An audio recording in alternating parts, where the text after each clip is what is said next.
Hello, Oilers fans. Austin here with the post-game fan reaction of the Oilers' 3-2 victory in preseason over the Winnipeg Jets. Now, because the Oilers won, the game matters. We're very excited. We got the victory chain, and that's what counts here in Oil Country, right? These games count for something when the team wins, but if they lose in preseason, then they don't count for anything. Goodbye, kitty kitty. Hey, Kitty Kitty has been wanting my attention for quite a while. I think he's a little bit annoyed at the stream tonight. I was live for about 3 hours. So if you did tune into the live stream tonight, of course, thank you so much. If you missed the live stream, don't worry. I will be right back at it tomorrow night against the Seattle Kraken, as the Oilers will be playing the second half of a back-to-back tomorrow against Seattle, where McDavid and Draisaitl should both be in the lineup tomorrow night. Bit of a veteran-heavy lineup tomorrow because you got to get a look at some of the vets, some of the players that you know are going to be producing. But until then, though, we're going to talk about the game tonight, where a couple of young studs on Edmonton are really giving their, they're really going to make decisions difficult for the coaching staff, and they're really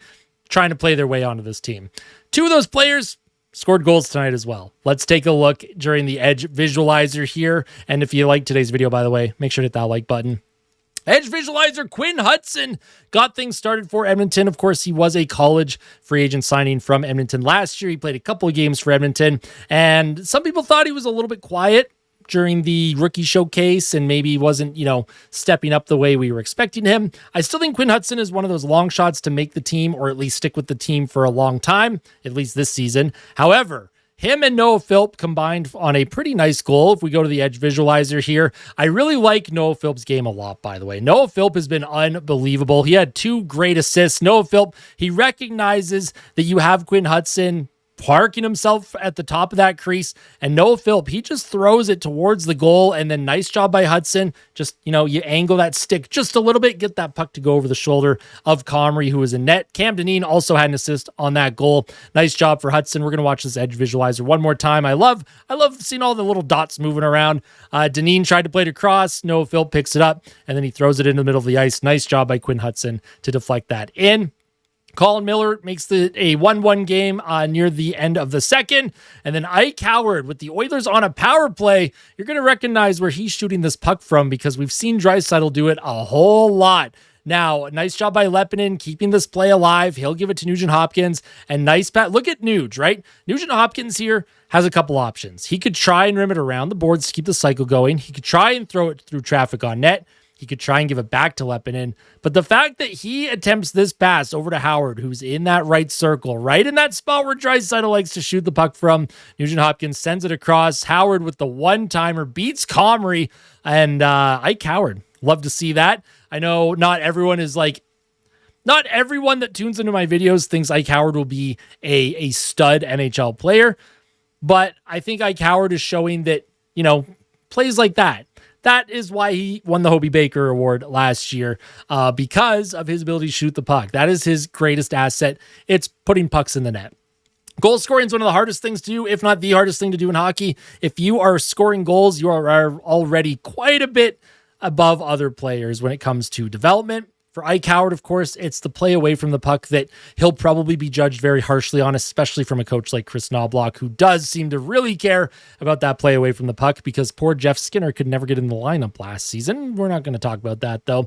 And then this goal from Ty Emberson in the third, about halfway through to make it 3-1 Oilers. We have to talk about the pass that Noah Philp made. My God, he gets in on the forecheck, and nice job by Leppinen. Keeps that puck in, forces a turnover, and nice job by Noah Philp. He grabs it on his forehand, and he recognizes all of this open ice. Look at this open ice over here. And Ty Emberson, now he's doing a good job making sure he's being responsible, but he recognizes that with Philp with the puck, he's like, you know what? I'm going to jump up here. Philp throws it into an area, and Emberson has all the time in the world and to walk in, and he beats Comrie over the stick side, inside the post. Just a great situational awareness. Leppinen to keep that play alive. Noah Philp to grab the puck on the half wall. Nice pass across to Ty Emberson, and he absolutely rips it past Comrie. So for Ty Emberson, this is another player where there are other defensemen fighting for that number 7 spot on the team, or the number 6-7 spot. So for Ty Emberson, he's really got to show that maybe he's taken a bit of a leap in terms of his offense. You don't expect goals from him. He is a very old school, just shut down defenseman. And when I say old school, I mean like, it's not like he plays old school style, but he's old school in the fact that he does really focus on defense more than offense. You know what I mean? Great goal for him. That's a great showcase of his shooting talent, right? Even some players that you don't expect to have great shooting talent can find a way to put the puck in the net. This is why even the worst NHL players are so much better than anyone can even imagine, except for Josh Brown. Oh my God, Josh Brown. What are we doing, Josh Brown? Just a horrible game from Josh Brown today. My God, if we take a look at the box score, you'll see what I mean. And now plus minus doesn't count, right? I don't care about plus minus very much. Noah Philp +2. Love to see that. 2 assists for Philp. Hudson with the goal. And then we'll scroll down here. Here we go. Henrique, Nugent Hopkins. Kapanen was a -2. Howard also dinged with the -2. This is why plus minus does not matter to me, because Ike Howard, 1, scored on the power play, and 2, if you look at the 2 goals that he was on the ice for at 5-on-5 against, not his fault. It's not his fault. You want to take a look at these goals? Let's actually take a look at these goals. We'll take a look at Colin Miller's goal from the second period.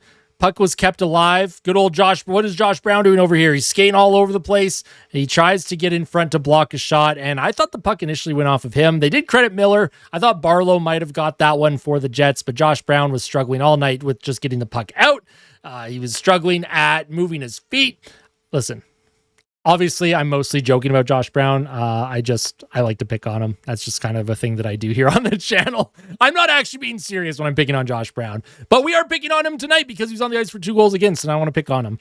Josh Brown, he doesn't come up with this dump-in attempt for the Jets. They had the net pulled, shot from the point. Once again, Josh Brown, he's just kind of in no man's land. He's skating in front of his goalie once again. And for Tompkins, by the way, Matt Tompkins had a much better game tonight than he did against the Calgary Flames. Tompkins for the Oilers. Now, he's dinged for 2 goals against, an .867 save percentage. However, I will say some of the saves that he had to make. Look at Calvin Pickard played half the game, only 8 shots against. Tompkins faced 15. The Oilers defensively were not very good in front of Tompkins. Of course, they went into a bit of a shell with that lead. I would like to see the team not go into a shell there. But in terms of which players I thought were the standouts, I did put out a tweet on Twitter or X.com. I did put out a tweet here. Tonight's thoughts: the good, Ike Howard, Noah Philp, Matt Savoy. You could probably put Lepinen in the good as well. The not so good, Pitlick, Griffith, and Capone. And then the bad, oh, poor Josh Brown. I'm so sorry, Josh Brown. What do the fans have to say? Goalies are solid too. You know what? I like that. Oily Life says Brown was atrocious. DC says you're too nice categorizing it as bad. You listen, we're having fun with preseason here. The games don't technically matter. So when I'm picking on Josh Brown like this, just know that it comes from a place of love and support, right? We love and support our boys here in oil country. If there's any major news tonight, or in the morning in terms of roster cuts, make sure you tune in. Make sure that you are subscribed to the channel. I'll have those news updates when the roster cuts are coming, because we are getting that point where you're going to have to start trimming the team down a little bit. I think there will be a lot of cuts after the game tomorrow against the Seattle Kraken, so we'll have to see how that all shakes out. But let me know what you thought of the game tonight. Let me know what you thought about some of the Oilers rookies. Who do you think stood out for you in a good way? Who stood out in a bad way? Keep the conversation going in the comments section below, folks. And like I said, the support has been incredible. The amount of views that we're getting on live streams in preseason is unbelievable. I can't wait for the season to get going, though. The way you've supported me in preseason just makes me even more excited for regular season action to get started. So I cannot thank you all enough. You seriously mean the absolute world. I'm going to see if Kitty's around 1 second.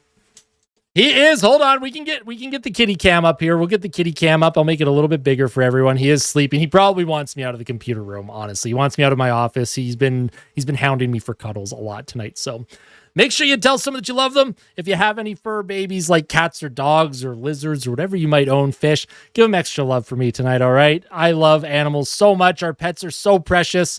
And yeah. Fight like a kid, fight like Ben, all right? We'll see you tomorrow morning for the pregame report against the Seattle Kraken, and take care, Oil Country. You're the best.